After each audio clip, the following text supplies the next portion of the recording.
Baiklah, Assalamualaikum warahmatullahi wabarakatuh. Baiklah, dalam pembelajaran ekologi hewan kali ini, kami dari kelompok 2 akan mempresentasikan hasil diskusi kami, yaitu tentang adaptasi hewan.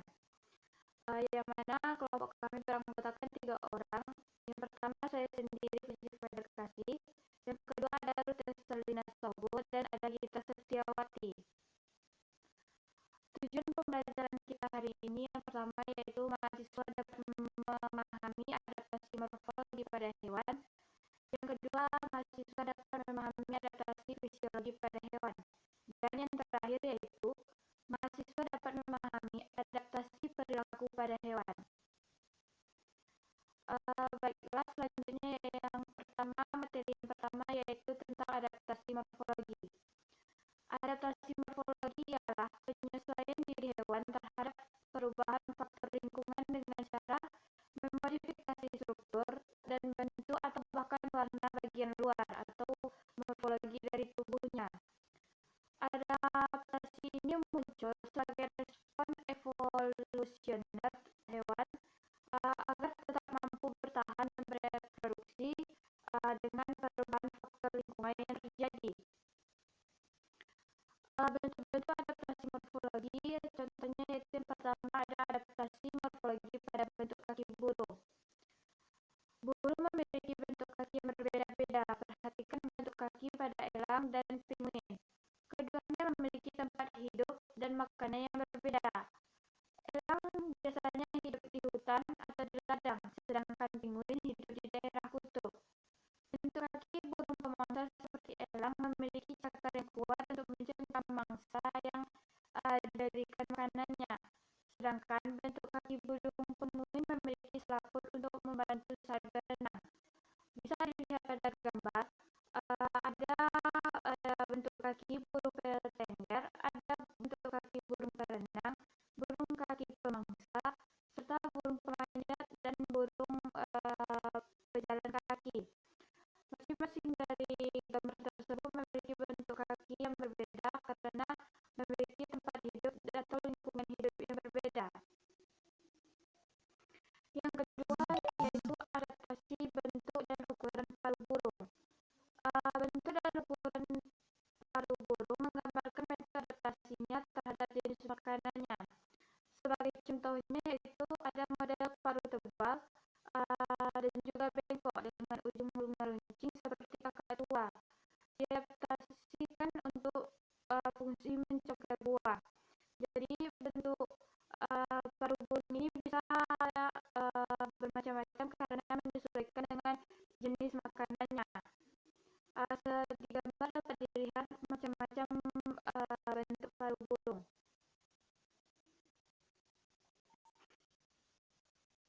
Baiklah, sekian materi dari saya untuk adaptasi morfologi tentang struktur organ pencernaan makanan. Akan dilanjutkan oleh teman saya kepada Gita, dipersilakan. Assalamualaikum warahmatullahi wabarakatuh. Perkenalkan, nama saya Gita Septiawati.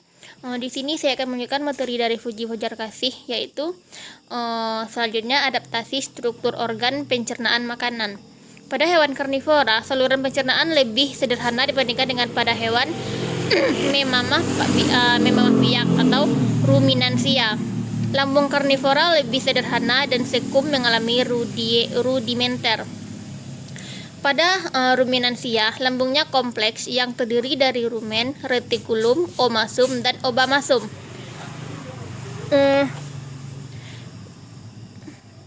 Sesuai dengan fungsinya untuk mencerna rerumputan yang mengandung banyak selulosa. Kemudian modifikasi bentuk gigi. Bentuk gigi pada hewan juga mengalami modifikasi sesuai dengan fungsinya. Pada ular berbisa, kobra atau viper, sepasang taring mengalami modifikasi menjadi bentuk jarum suntik solenocliva untuk memasukkan atau menyemprotkan bisa ke mangsanya. Kemudian ular kepala dua. Ular kepala dua seperti pada Cylindropus melatonus memiliki morfologi ekor yang mirip dengan kepalanya. Kemudian corak warna kulit dan bulu atau rambut. Warna kulit singa diadaptasikan untuk warna latar belakang pada habitatnya, sehingga tersamar dari pandangan mangsa. Burung-burung malam memiliki warna bulu yang suram atau tidak mencolok sebagai bentuk penyimaran. Sekian materi dari saya. Assalamualaikum warahmatullahi wabarakatuh. Baiklah, saya Ruta Sarnina akan melanjutkan materi yaitu adaptasi fisiologi. Adaptasi fisiologi adalah penyesuaian makhluk hidup melalui fungsi organ-organ tubuh supaya bertahan hidup. Modifikasi fisiologi dilakukan sebagai respon segera terhadap perubahan faktor lingkungan. Adaptasi fisiologi ini dapat dilihat 4 contoh. Yang pertama yaitu adanya perbedaan urin pada ikan. Urin ikan di laut lebih pekat karena kadar garam air lebih tinggi, sehingga ikan laut harus lebih sering minum yang berakibat kadar garam dalam tubuhnya naik. Untuk itu, harus dibuang melalui urin. Sedangkan hewan herbivora beradaptasi melalui makanan. Yang kedua yaitu kantong tinta. Cumi-cumi dan gurita memiliki kantong tinta yang berisi cairan hitam. Bila musuh datang, tinta disemprotkan ke dalam air di sekitarnya, sehingga musuh tidak dapat melihat kedudukan cumi-cumi dan gurita. Yang ketiga yaitu mimikri pada bunglon. Kulit bunglon dapat berubah warna karena ini dipengaruhi oleh faktor dalam yang berupa hormon dan faktor luar berupa suhu serta keadaan. Yang keempat yaitu autotomi, yaitu proses pemutusan bagian tubuh hewan yang berguna untuk mempertahankan hidupnya. Contoh ini terjadi pada cicak dan tokek. Sekian materi dari saya, terima kasih. Assalamualaikum warahmatullahi wabarakatuh. Baiklah, di sini saya akan melanjutkan materi tentang adaptasi tingkah laku. Ialah kegiatan atau tingkah laku hewan yang menyesuaikan dengan kondisi lingkungan untuk membantunya bertahan hidup. Yang pertama, monyet Jepang. Satu populasi monyet yang besar akan mendatangi satu lembah pada musim dingin dan mencari makan di tempat lain pada musim-musim panas. Monyet akan turun dari lereng dan hutan untuk duduk berendam dalam kolam-kolam air hangat dan kembali ke hutan pada sore hari. Selanjutnya yang kedua, monyet hitam Sulawesi lebih sering tidur di ujung-ujung dalam dengan alasan agar mudah bangun jika ada predator, misalnya ular sanca yang merayap pada dahan tersebut. Yang ketiga, monyet ekor panjang.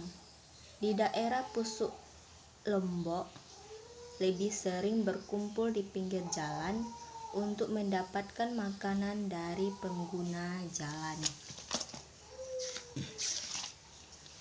Yang keempat, beruang melakukan hibernasi saat musim dingin.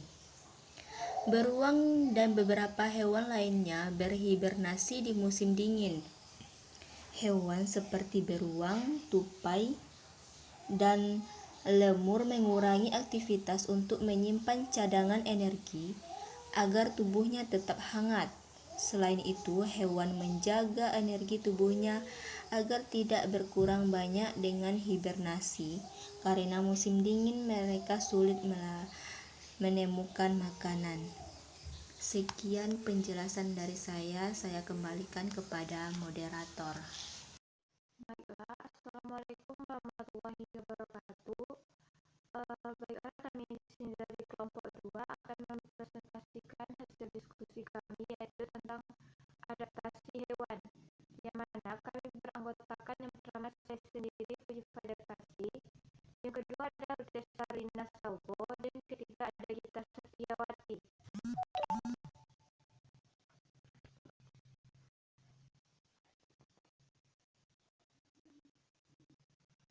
Assalamualaikum warahmatullahi wabarakatuh. Perkenalkan, nama saya Gita Septiawati.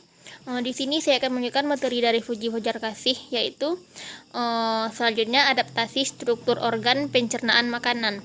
Pada hewan karnivora, saluran pencernaan lebih sederhana dibandingkan dengan pada hewan memamah biak atau ruminansia. Lambung karnivora lebih sederhana dan sekum mengalami rudimenter. Pada ruminansia, lambungnya kompleks yang terdiri dari rumen, retikulum, omasum, dan obamasum.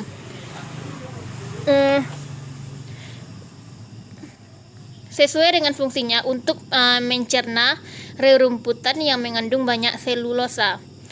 Kemudian modifikasi bentuk gigi. Bentuk gigi pada hewan juga mengalami modifikasi sesuai dengan fungsinya.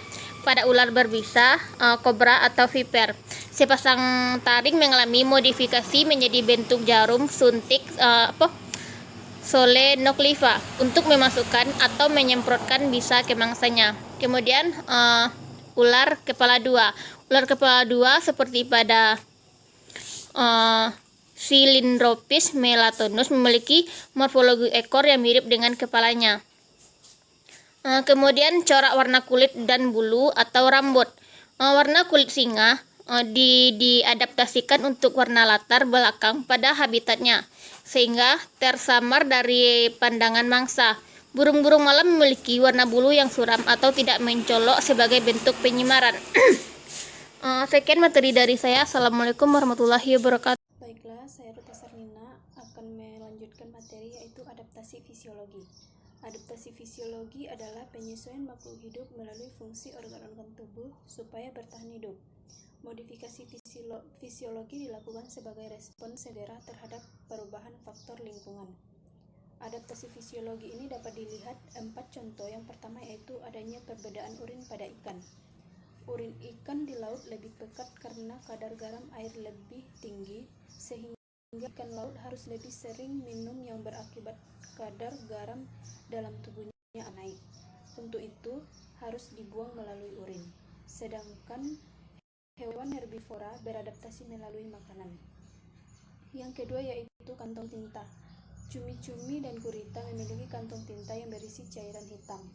Bila musuh datang, tinta disemprotkan ke dalam air di sekitarnya, sehingga musuh tidak dapat melihat kedudukan cumi-cumi dan gurita. Yang ketiga yaitu mimikri pada bunglon. Kulit bunglon dapat berubah warna, karena ini dipengaruhi oleh faktor dalam yang berupa hormon dan faktor luar berupa suhu serta keadaan. Yang keempat yaitu autotomi, yaitu proses pemutusan bagian tubuh hewan yang berguna untuk mempertahankan hidupnya. Contoh ini terjadi pada cicak dan tokek. Sekian materi dari saya, terima kasih. Yang pertama, monyet Jepang. Satu populasi monyet yang besar akan mendatangi satu lembah pada musim dingin dan mencari makan di tempat lain pada musim-musim panas. Monyet akan turun dari lereng dan hutan untuk duduk berendam dalam kolam-kolam air hangat dan kembali ke hutan pada sore hari. Selanjutnya yang kedua, monyet hitam Sulawesi lebih sering tidur di ujung-ujung dalam dengan alasan agar mudah bangun jika ada predator, misalnya ular sanca yang merayap pada dahan tersebut. Yang ketiga, monyet ekor panjang. Di daerah Pusuk Lombok lebih sering berkumpul di pinggir jalan untuk mendapatkan makanan dari pengguna jalan. Yang keempat, beruang melakukan hibernasi saat musim dingin.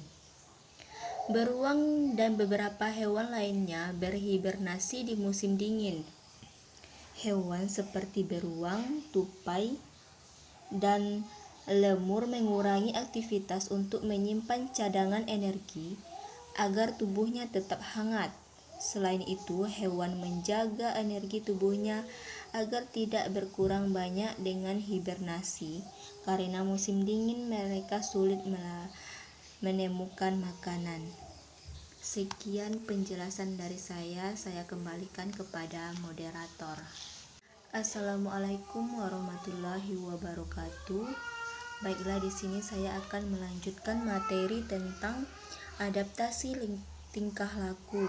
Ialah kegiatan atau tingkah laku hewan yang menyesuaikan dengan kondisi lingkungan untuk membantunya bertahan hidup.